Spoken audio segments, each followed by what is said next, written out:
been from Boston, it would have been down by the river. Thanks to the river child, that dirty water. Now, people ask me where I'm from, and I tell them I'm a lifelong resident of Boston. Nobody ever believes me. They say I don't have that thick Boston accent. I tell them I do. I just remove it at work so that you folks can understand me. Nobody ever believes that either. They ask how I speak at home. Well, you may have heard the common phrase, "I pack, you can't have it yet." True Bostonians know you can't pack, you can't have it yet. It's no pack, you can't run up the Boston Common. It's a wicked piss across the street, Dunkin' Donuts, especially if you want to head on up to packing. What happens is you spend too much money to pack and take away khakis. A pack is store, but it's short. You drink too much, you can take away khakis.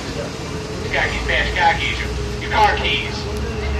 I'll go back to pronouncing all 26 letters of the alphabet so that you guys can understand me. You're welcome. Which is something else you'll never hear a Bostonian say. Or thank you. Or please. Anyway. Now, the Standells, before they sang that song, they never even, ever had been to Boston. They did come after that song gained popularity. But they did have a connection to Boston.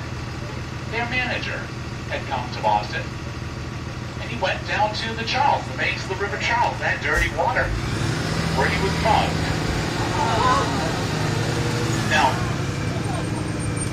Now it wasn't always called the Charles River either.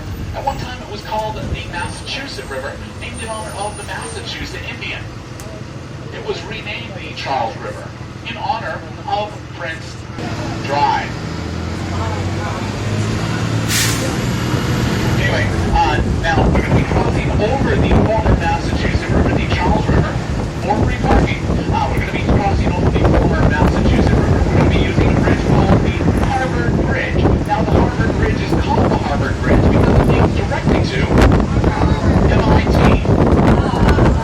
I'm trying to make these questions easy, but you guys keep getting them wrong. I'm going to have to make them easier. I forgot. You guys are from New York. Anyway, some of you. Now, if you look at the bridge, you'll see brightly colored numbers, a 30 in green, a 40 in green, a 50 in purple, and so on. These are units of measurement. They're not feet, inches, yards, and meters. They're called spoots. Spoot. Well, there was a young man pledged a fraternity at MIT named Oliver Spoot, and he was told to measure the Harvard Bridge in a unit of measurement unknown to man. Well, after much debate with his friends, he couldn't figure it out. He gave up and started consuming some alcoholic beverages. Pretty soon, Oliver's friends decided to use Oliver himself. He was a little drunk. He didn't say no. They rolled him end over end over end over end over end on down the Harvard Bridge until they got to the end, 364.4 spoots plus minus an ear. Now, even though the spoots are literally painted right next to us, many times people don't believe me about the spoots. How many spoots in a mile? That would be 945.67 spoots. They believe Siri, but they don't believe me. Now, there's a group, actually, if you guys want a souvenir of a spoot, all you need to do is rent a car and travel over the bridge at a high rate of speed. When you get your speeding ticket, it'll say you were stopped at, say, 175 rather than estimate where you were stopped. Now, there's a group of students who are here at Massachusetts Institute of Technology, MIT. The students here are quite brilliant. There's a group of students that like to get rid of the stress of college by playing pranks. They're called hacks. Local pranks and the students, so they remain anonymous. One of their most famous pranks was back in 1994. They assembled a full-size police on top of the dome of the Rogers building to the right. They climbed up once they found a tall enough ladder and a welding torch to cut apart the car. When they cut open the driver's door inside, they found a dummy dressed up like an MIT security guard, holding a box of Dunkin' Donuts and a cup of Dunkin' Donuts coffee. They weren't too pleased. Uh-oh, it did make it on the news. Channel 5 had helicopters getting footage of the police car circling around. They zoomed in, got footage of the donuts, and yet the donuts never made it to the official police report. Suspicious. Now, down the road about 2 miles is Harvard University, and on the lawn of Harvard is a statue of John Harvard. The students at Harvard love. Well, I didn't tell you where the artist was from.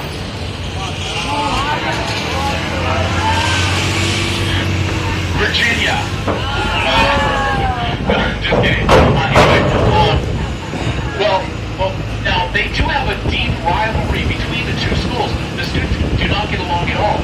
The Harvard kids will sometimes come here and try to play a prank on this campus, and they normally get their revenge very fast. The students here at MIT snuck over there in revenge and turned the Statue of 3 Lies into the Statue of 4 Lies by welding an MIT class ring to the finger of the statue.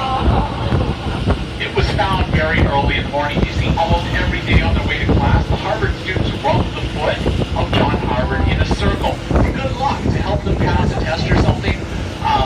So much that the metal of the foot has worn away over the years. Here at MIT, they don't get it. Here, they would simply study for their test. To the right, you'll see the Stata Center, designed by Frank Gehry. They say that art is in the eye of the beholder, so your technology companies would like to come right outside of MIT in order to recruit the students who go to school to come work with them when they graduate. You might have heard of some small businesses like Google, Microsoft, Facebook, just to name a few. Now, some students don't want to work for these companies. They want to start a company on their own. They just have an idea. Up high in the window of that break there, you'll see the sign for Google. Up high. Just down on the left, at the end of the building, you'll see the sign for Microsoft. Facebook never put up a sign outside. They were afraid no one would like it. I know, it takes a minute. There. All right. And those of you that laughed at me, I think some of your graduating classes here, too. Tech Square. Chipotle. Now, right up ahead of us, it's more high class. This is the Longfellow Bridge. Anybody know who the Longfellow Bridge is named for? Very good. I told you I needed to make the questions easier. Very shocked. Anyway, this bridge is the Longfellow Bridge, named after Henry Wadsworth Longfellow. He was a poet, used to live here in Cambridge, and he would cross over a bridge called the Grace Bridge every day into Boston to meet the love of his life and future wife, Fannie Mae Appleton. He wrote a poem about those experiences, which he called appropriately The Bridge. You see, the bridge is currently under construction. They're completely replacing the bridge one section at a time. The bridge is mostly safe to drive on right now. They say this project will only take 3.5 years, only cost roughly $300 million. One of the reasons it's going to cost so much is that the construction company needs to learn how to know the bridge. It sounds, no. The company that bid the lowest got the job. You see, Massachusetts said whatever construction company bid the lowest, they could not use modern technique. They had to rebuild this bridge the same way it was built over 100 years ago. And most of those techniques are no longer used, things like riveting metal together. Nowadays they use bolts, so they not only have to learn how to rivet metal together, they have to learn how to make their own rivets. They did say 3.5 years, 1 year for the right side, 1 year for the left side, 1 year for the center, with 6 months on the train track. Oh, it's called Charles Street, but we know it as Antique Road, with 35 antique stores on either side. One of the more famous shops is here to the right. It's called Savinor's, made famous by Julia Child, who used to shop for her meats and produce for her PBS cooking show, The French Chef. Now, we won't comment on the quality of meat at Savinor's, but right next door is the Charles Street Animal Clinic. I warned you. You didn't listen. I warned you. You'll see gas-lit lanterns here on Antique Road. These are lit 24 hours a day because Boston found it was cheaper to leave the lanterns lit all the time rather than pay somebody to come and light them every night, put them out every morning. You'll also see signs on this street, 21. The other sign says 1807. It was built in 1807, moved over in 1921. As we pass by Pete's Coffee and Tea, if you look behind the tree of that building, the top half, you'll see a thin line of new bricks on the front of that building, where the new brick surface was placed on top of the older brick just behind it. I'll go slow if you want to look up and see, just here to the right. Now, also to the right, you'll see the red awning of the Paramount, very popular restaurant. The line's going right out the door. On the third story is where the... They also say, I can do these all night. Thank you for laughing. That was conveniently my last one. Now to the right, you'll see the Boston Common. This is the Children's Carousel on the right. And just past the carousel, you're going to see the area known as the Frog Pond. At one time, the Frog Pond was completely overrun with frogs. Literally thousands of frogs frog problem, so they lined it with concrete. Now it's a wading pond in the summer and an ice skating rink in the winter. Has anybody been to the frog pond? No? Anybody know the depth of the frog pond?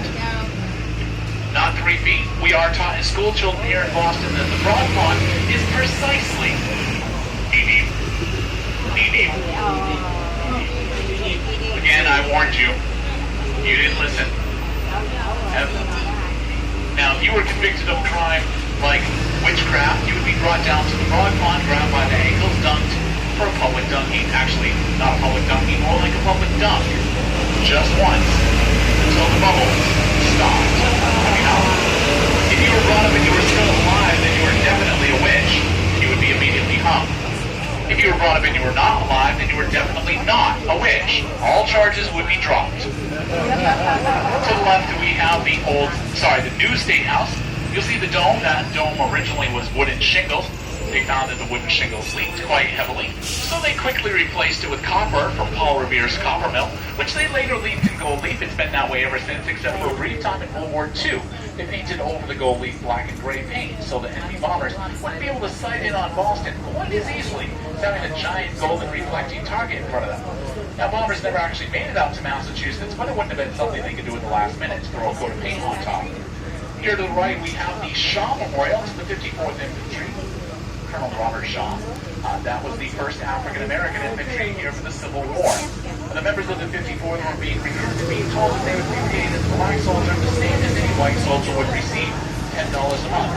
When they got their pay, some were getting 8, some were getting 6, not what they had been promised, so as a whole they refused to take any pay until they were paid the rate that they had been promised. This was one of the first times Congress not only relented, but also paid retroactive pay.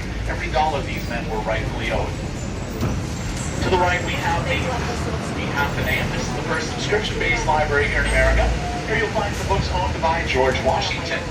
Right across the street to the left, a very popular steakhouse called Ooh.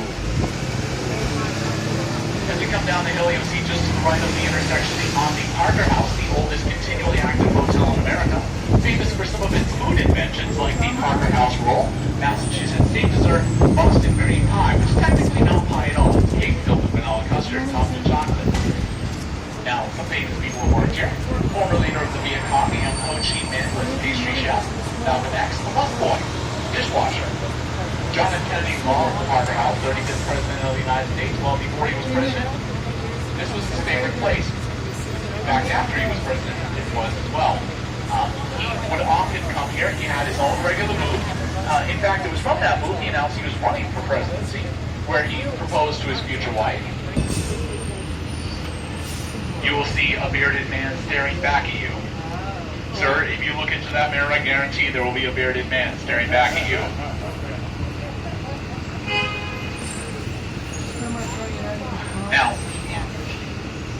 Now, I don't believe in ghosts, folks. I don't believe in ghosts. But if you look at the window to the right, you will see plenty of spirits. To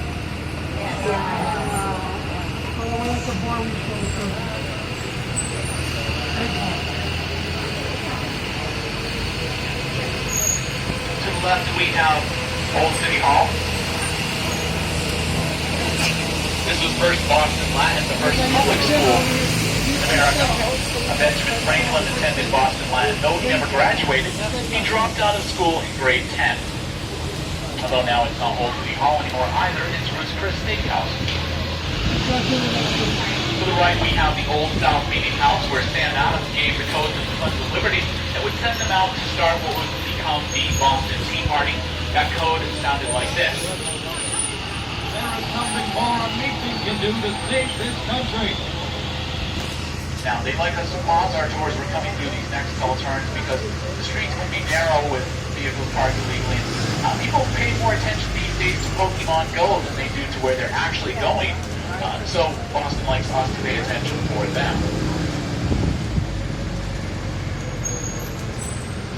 We're only allowed to hit so many people per day. I've already hit my quota. Alright, just a little pop quiz for those of you who were paying attention to where we were.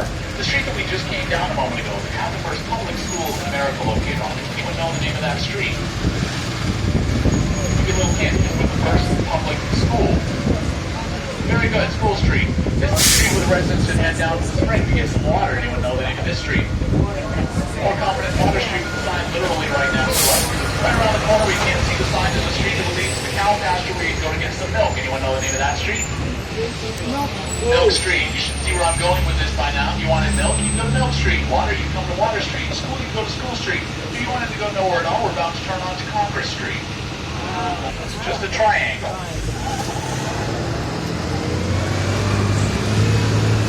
We also have streets like Kilby Street or Broad Street. You can go to find a nice wide street. This is a family-friendly tour. Now, over to the left, you'll see we already passed by it earlier. The old State House is going to be on your left.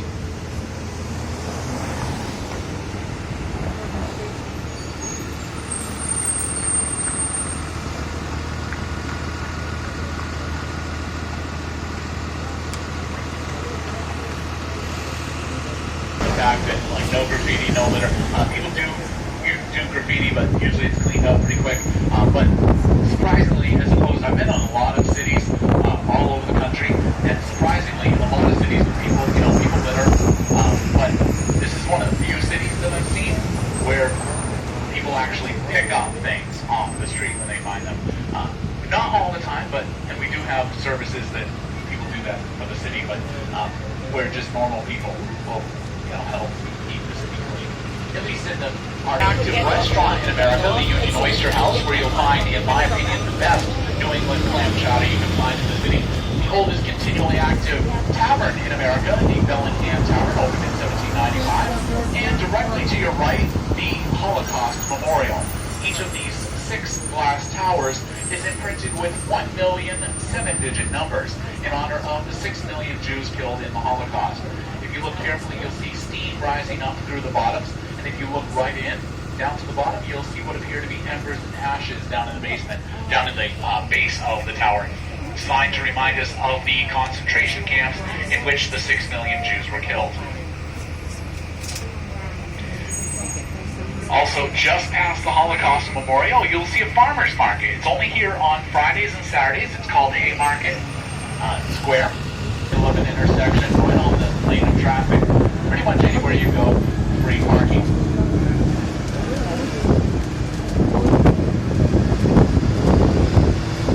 To the left, you'll see this very interesting looking building coming up on the left. It's called the Hurley Building. In front of it, you might recognize if you saw the movie The Departed. Jack Nicholson, Leonardo DiCaprio, Mark Wahlberg. It was the police station in that movie. The surface is why they chose the building to film, because it's a bunch of lines running up and down. Those lines are created by hand using jackhammers. Look in the back of the building, you'll see a couple walkways that just drop off in midair. Inside the building, you'll find a staircase that leads to nowhere.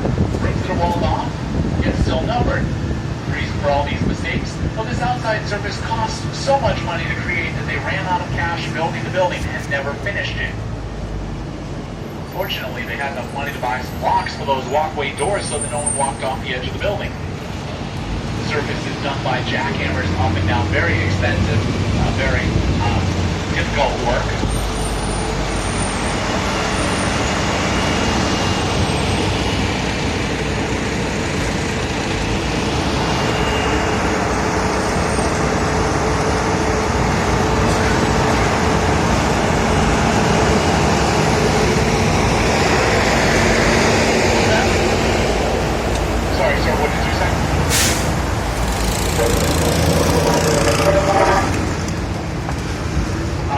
That trolley is on the tour. They're going in the opposite direction that we came. They're the regular tour. Don't worry, I'm not going to abandon you. You'll know where you're going.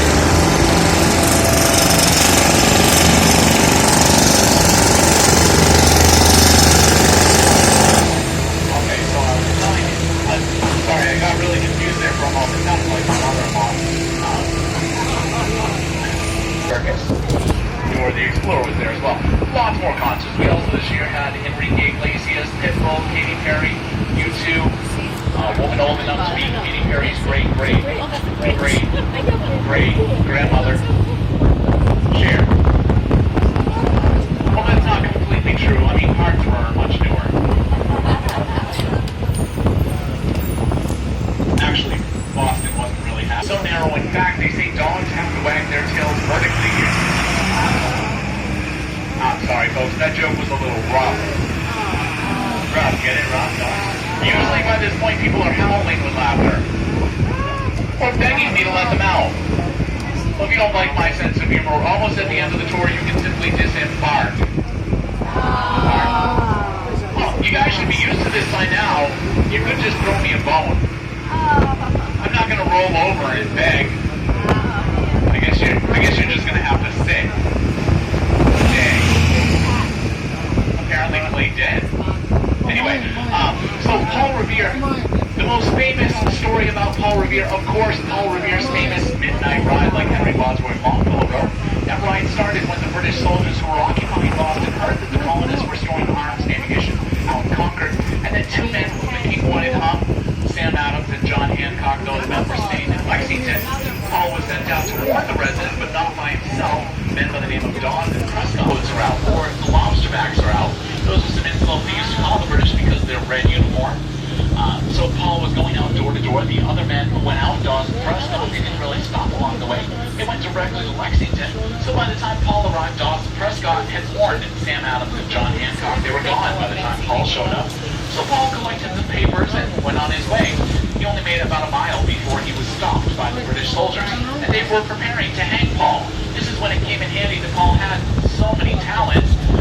The talents he had, Paul was a silversmith, a coppersmith, a goldsmith, a second cousin woolsmith. Silversmith, coppersmith, goldsmith, part-time dentist, bell ringer, bell maker, courier for the Sons of Liberty, entrepreneur. Paul did have other jobs.